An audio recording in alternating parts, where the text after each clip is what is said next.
Hello guys, my name is Sonar. In today's video I'm going to share Sony A7IV S-Cinetone basic ISO settings. I'm also going to do a couple of demonstrations so you will see with your own eyes which ISO levels affects the Sony A7IV S-Cinetone.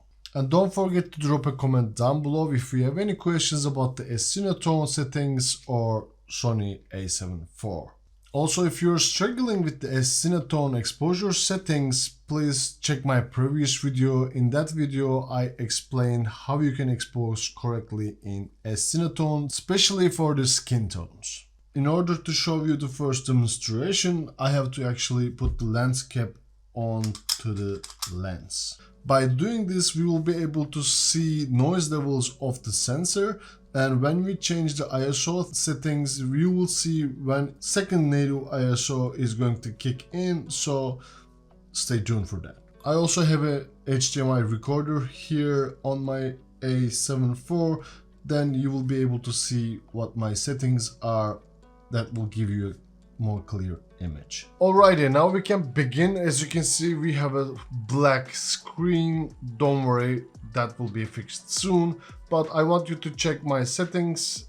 Ignore the 8-bit 420 because since we're shooting with the lens cap on, it doesn't make sense to shoot this in 10-bit, so ignore that setting. But I want you to check my ISO.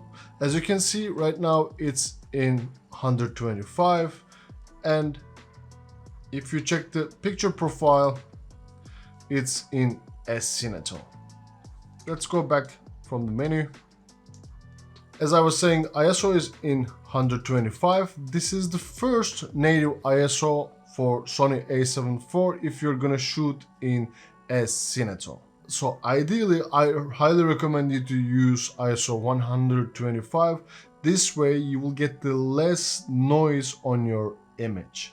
As you can see, when we go 160, 200, 250, 320, the noise is going really much, and right now we are on ISO 400, and as you can see, we are getting quite much noise on our image. And check this out, when we switch to ISO 500, boom, the second native ISO kicks in. So now we have less noise plus more clear image. So if you have to pump up your ISO, instead of going ISO 400, you can just pump up to ISO 500 and you will get less noise. And if you go more high, of course, we will start to get more noise. Let's say that you're in a scenario, you're shooting with 125 and you have to crank up your ISO.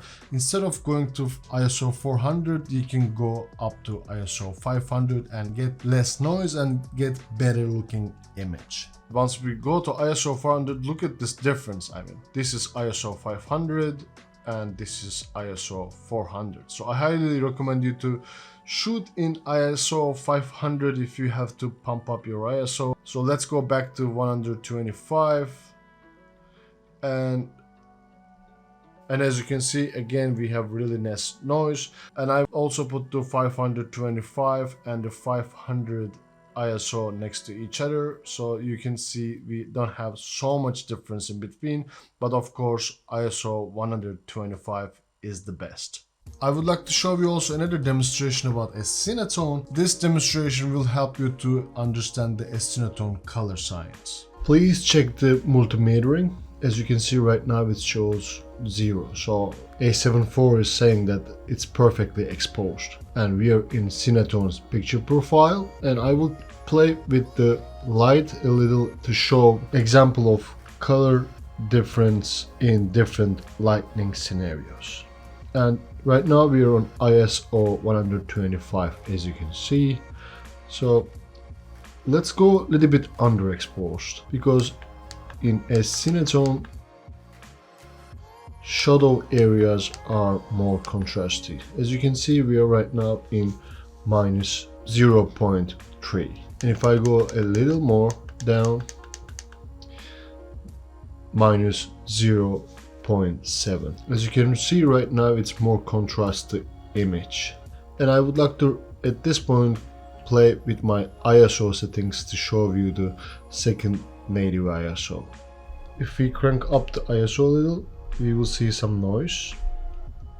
Right now we're at 250. As you can see right now, again our multimeter is showing 0, but in the highlight areas we are losing quite much color, but in the shadows we have quite contrasty image.